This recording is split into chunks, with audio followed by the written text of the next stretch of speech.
spells of Dicky is really the reverse time can lock you down in the place. Yes, especially if you comboed with Kadita as well. But the thing is, I thought that Psg Rrq would probably pick up the Diggy because the opponent side Evos Esports actually picked out the Minotaur. So here we have the finalized lineup for Evos Esports, and that is going to be Lunox, Minotaur, Harith, Lapu Lapu, as well as Arkai.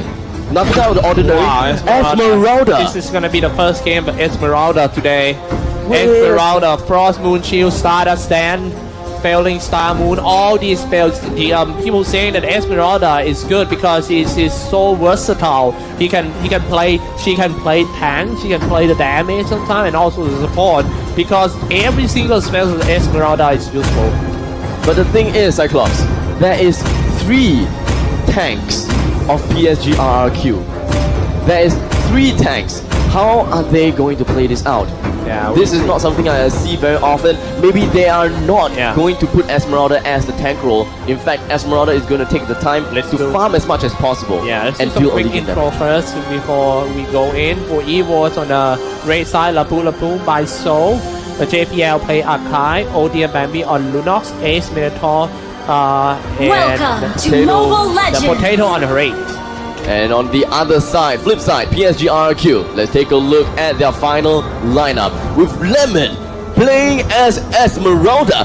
With Vin, that is playing as Kufra. I am Jago, that is in a candidate of MVP. I will tell you guys more about that later. I am Jago, that is playing as Selena. Liam, that is on Grok. And Tuturu, that is on the tank shredding machine, Carry. With the spinning light wheels, you should not underestimate Carry at all. In fact, with all 3 heroes of Psg Rrq, all 3 of them being tanks, is definitely that just probably means that they are going to play an early game aggression. We have seen early game aggression with 2 tanks, but we don't really see that often with early game 3 tanks aggression. Yeah, that's true. A very good point. That 3 tanks from Psg Rrq. Wow. The first one we're gonna go in is Grok. It's so easy to play a game with Grok. He can take a lot of damage, and when he do that, till the enemy reaches it's quite easy for the second line opener to find some great angles to go in. Exactly. So Grok is more like a time buyer for the fighters. the laning phase is about to begin, but pretty much seeing I am Jago playing as Selena here in the middle lane, possibly with either one tank. Yeah, and it does look like it's going to be Kufra. Grok got very high damage in the start. Look at that, only 1 power nature can easily kill a creep wave. Meanwhile, in the middle is gonna be Kufra solo. That's weird. I was thinking that, Selena would actually join in with Kufra at the middle lane to get a little bit more EXP. But it does seem like he wants to satisfy and get the buff a lot earlier than, anything else possible. For your information, this is the first time that these 2 teams fight each other too. And now let's take a look at the first team fight. Barrier has been set up. But Ace almost falls out just now. He got away with a very low HP. A really good steal of the buff coming in from Grok. Exactly what a Grok should do. Just dive in right in the face of the enemies and just spin. Deals the great amount of damage, and you will just deny them all of the EXP and gold. Yeah. Top lane, Lapu Lapu having a good time farming. That's but I kind of surprised Lapu Lapu alone were under level than PSG Lemon. That is weird, right? Yeah, that's kind of weird. I mean, Alone supposed to have like more experience than Lemon and Liam, but Lemon and Liam already level 3. Exactly. I believe that it was just a push to try to get the buff was one of the reasons that they got it. Selena Abyssal Arrow didn't hit anyone. A little bit more of the wizard boots coming in on Iron Jago as well as Lemon. Pretty much understood now that Lemon is playing as the pseudo tank, pseudo mage role at this moment of time. Paris with a bit synchro vision for the first time in this game, but it missed. But right now Psg Rrq. The way Psg Rrq say is they are very strict to their timeline. They have their own timeline of doing things. For now they do, and they are very good at making objective done. So to stop Psg Rrq, you might have to be brave and trying to contest them whenever they're trying to do some objective, for example, going for Initiate turtle or retreat. something like that. Here's the thing, I believe that Evos Esports is pretty much telling each other that, you know what, just let them take the objective, slowly play it out, and if time allows them to, then bring down one member one by one, and just let Labu just farm more away at the top lane. That is free farm. Oh man, coming out first with the power nature spin, dropping quite low for Team Evos, but still hanging on to the fight in the middle. Then Liam walking away, Grok about to go down with that. Look at that, the first blood belongs to Carry. How is that even possible when PSG, all players are dropping so low? Double kill for Carry, just too strong. And just like that, 5 men of Psg Rrq is congregated in the middle lane and now stealing the buff of the enemy's team. Evos Esports have absolutely no way to defend this buff and just give it away. One to Iron Jago and one to Liam.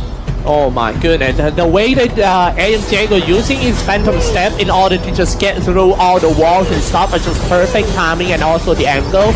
Once he lands, he already in a perfect position to start attack. And now what happened bottom?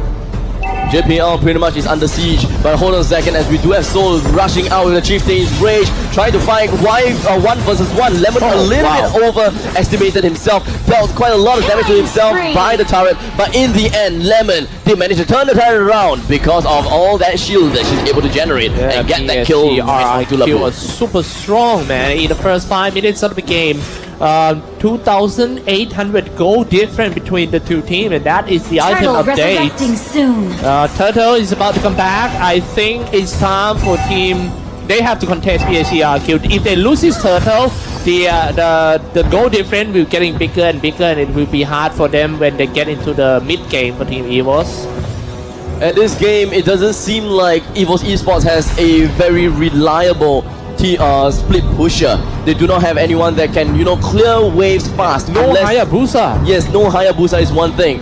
Well, Soul does have can throw his Zords. We can have Power of Order Brilliance coming in from Bambi, but why would you want to waste that? Or even Synchrovision. Why would you waste that? Oh, start with the arrow from Selena. They might dive in, will they? But they decided no, because Minotaur is on his rage. If you go anyhow, go in, get stuck in Minotaur and Fury, pretty much dead, no matter how strong you are. But look at that first. Grok not that far away, spinning around with the power nature. They decide to go in. Lemon and Esmeralda. This is the reason why they pick Esmeralda, can tank and deal the damage at the same time. Spinning around for Esmeralda. It's time to go for the turtle.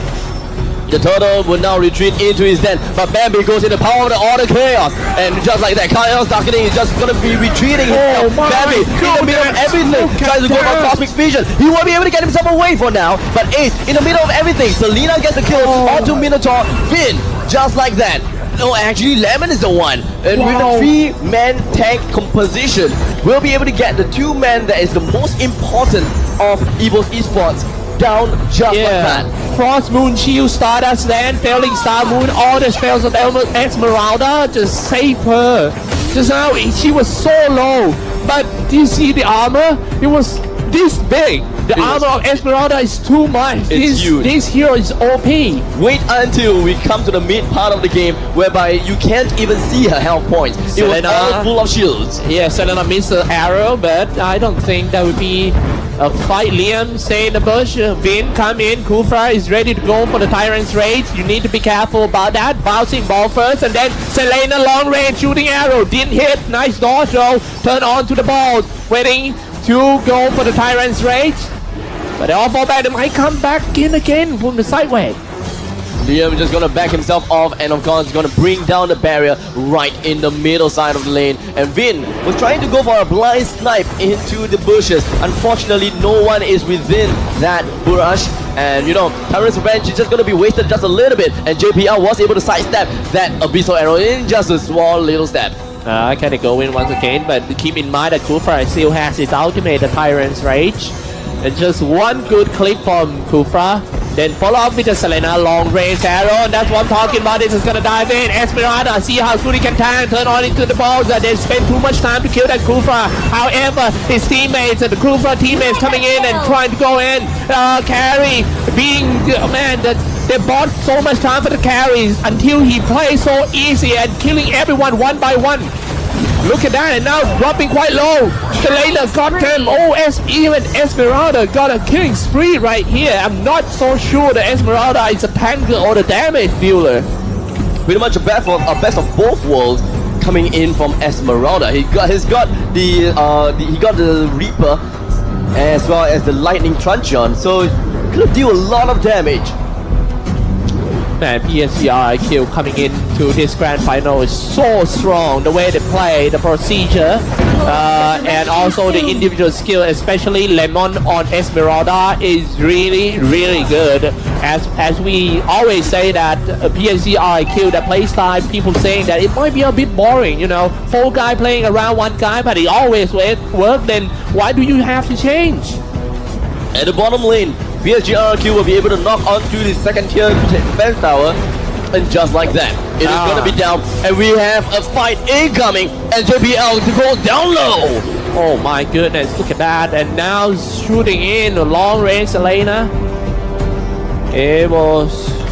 And what I worry about what I worry for team Evos is the carry, already level 11. Meanwhile, Evos not even 2-digit level. Exactly. Potato, Soul, and Bambi. They're all at level 9, all level 8 respectively. Calamity Reaver coming in on the Potato is gonna help a little bit when it comes to damage right now. But I don't think that it is partially enough to get any kill against RRQ for now. Oh, look at the armor. Yeah. Wow. Absolutely insane. Absolutely insane. This is the main reason why people ban out Esmeralda. In fact, actually, Esmeralda haven't been banned that much. They should. But here's the thing. And most of the time, Esmeralda being ignored in this tournament, you think? Yes.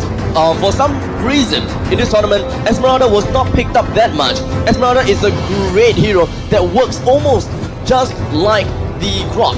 You know, you're able to face yourself against your opponents due to the fact that you have a lot of shields. Yeah. But the thing is, you need to pre-prep yourself with all the lane creeps. And in the meantime, the Lord knocks onto the first tower, and here we have it! Yeah, man, dropping a Simon Force and trying to break in for the first time. This one dropping half already for the Parrot top team. Evo's unstoppable carry, diving inside. However, he being shut down by one of them. Carry is still there and just gonna kill everyone, slay everyone one by one. The game might end here so fast. Woo. Wow, Evos got so many homework to do after this game, to be honest.